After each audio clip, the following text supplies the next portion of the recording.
In a long-anticipated appearance before the Local Government Commission of Inquiry, former Brikama Area Council Chairman Sirifo Sanko on Tuesday testified for the first time, shedding light on widespread financial mismanagement involving over $30 million in undocumented disbursements during his tenure.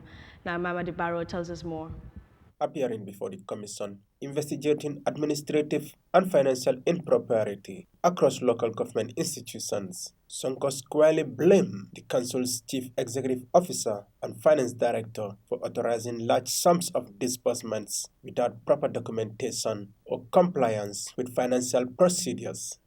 During cross-examination, Lead Council Patrick Gomez pressed Sonko on his knowledge of Council's financial operations, procurement practices, and oversight responsibilities. When confronted with findings from an audit report detailing over $1 million in unverified procurement-related disbursements, Sonko admitted that the report had not been discussed at the council level. He acknowledged that procurement regulations were largely ignored at the time. I can remember fully is the Brikama Council was not complying at all. Complying with what? Procurement. Why? That is what I met. And then I have to endeavor to make sure that the CEO has to push his team and the procurement office to make sure that compliance is something that we have to get. Okay, you came and realized that the previous administration was not compliant? At all. At all? Yeah. At all means? Not 100%, but the compliance was very low. Very low. So yeah. For the most part, they do not comply. They don't comply. And then you came in. Did you comply? We did better than before. What is better than before? Well, we were assessed by the National Assembly. And what did they say? Then the first assessment was at 40%. And you agree with them?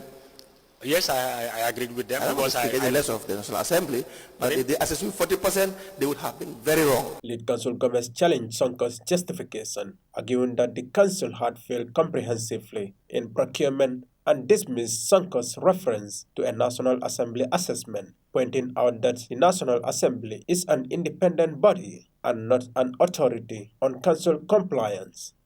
A major point of contention during the hearing was the handling of controversial World Development Funds exceeding $30 million, which had been deposited into Sonko's personal EcoBank and Vista Bank account. Gomez criticized Sonko's use of the funds, stressing that they were strictly earmarked for development purposes and should not have been handled unilaterally. In response, Sonko admitted to mishandling the funds and acknowledged he had not followed regulations, again attributing much of the management to the finance director and CEO. I wouldn't be able to say much on that, except the CEO and the finance. Why would you not be able to say much on that? Because at times when the money is paid is the time when he will just inform me. Is the time? When he will inform me that the money is paid to the account. Right, and then what will you do? Then I have to ask him to write it to the communities to make sure that they have their funds. Okay, is that done? Yes. Is that done? Whether it is done in that manner? Yes. No. Why? Because there should be more to it. There should be more to it. Yes, did you follow up to make sure there is more to it? No. Why? I just want to make sure that the money is just given to the wards by. But you did not find out. Sonko's inability to produce, reference, or recall key documentation related to the use of the funds raised further concerns about the transparency of the Council's financial management under his leadership. As the Commission nears the end of its public hearings, Sonko's testimony has added to a growing call for stronger oversight mechanisms and institutional reform across local government bodies.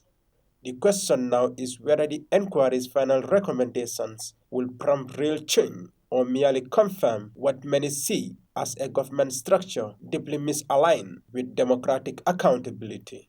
His testimony, delivered alongside a written statement that was admitted into evidence, has reignited public scrutiny over accountability, internal controls, and procurement irregularities within the Council. Reporting for Eyeafrica News, I am